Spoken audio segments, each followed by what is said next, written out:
Okay, so this isn't a big team, but it's a really interesting team, at least to me.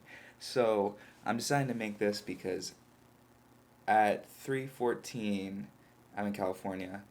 On August 4th, the sign and trade with Spencer Dinwiddie to the Wizards just happened.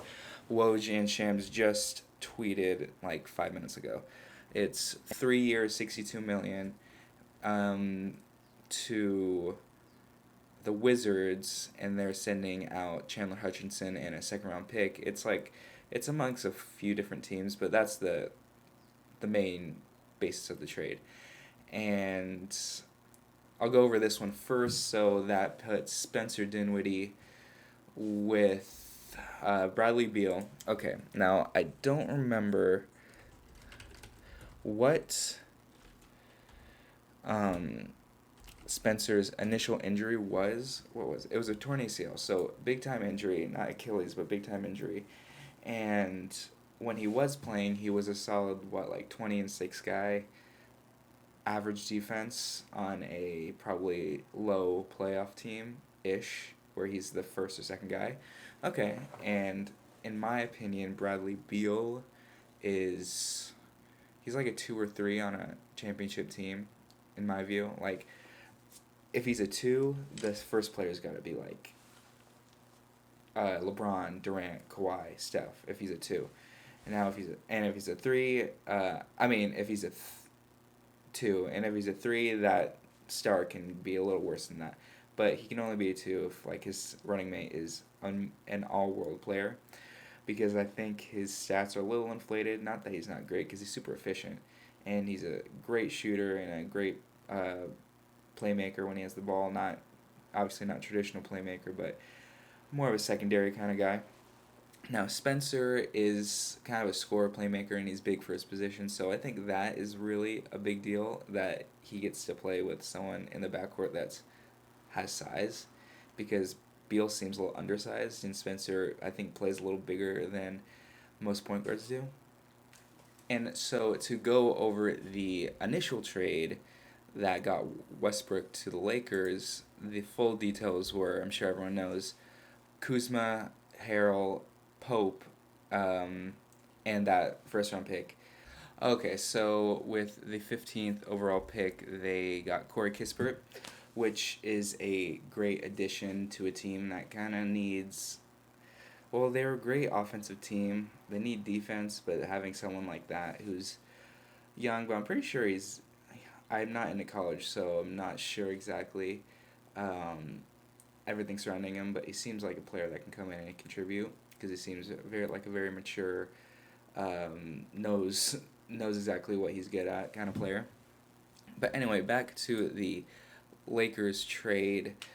Um, I really like it for the Wizards because Pope, obviously, I mean, he's always helpful on a good team, but that's not really what the main purpose was. It was really for Kuzma, and I think Kuzma there is a perfect match. Okay, so on the roster now, you have Harrell, who's undersized center, no defense. Adia, which I'm sure they really want to blossom as a playmaker. Now more of a third option. Thomas Bryant, Bertans, great offensive guys, but no defense. So really, if you're looking at defense, Hachimura has potential there. So I love Hachimura, Japanese player, and Kuzma and Hachimura. I love that's a great sort of tandem to play together, or off the bench.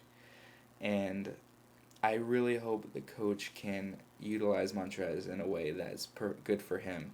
Doc Rivers utilized Montrez in a way that worked for him, because he would just allow him to just play offense and not really worry about the defense. And when he played him too much, that's when the Clippers really were exposed on the interior.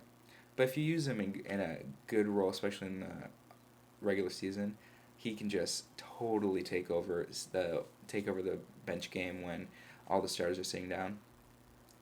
But as far as this team as a whole, I like it. I think Montrez is like a short term option, and they got Aaron Holiday too, which is actually an amazing pickup. And really, from this, I will just look and see what Denny becomes, because I think Thomas Bryant isn't a long term answer.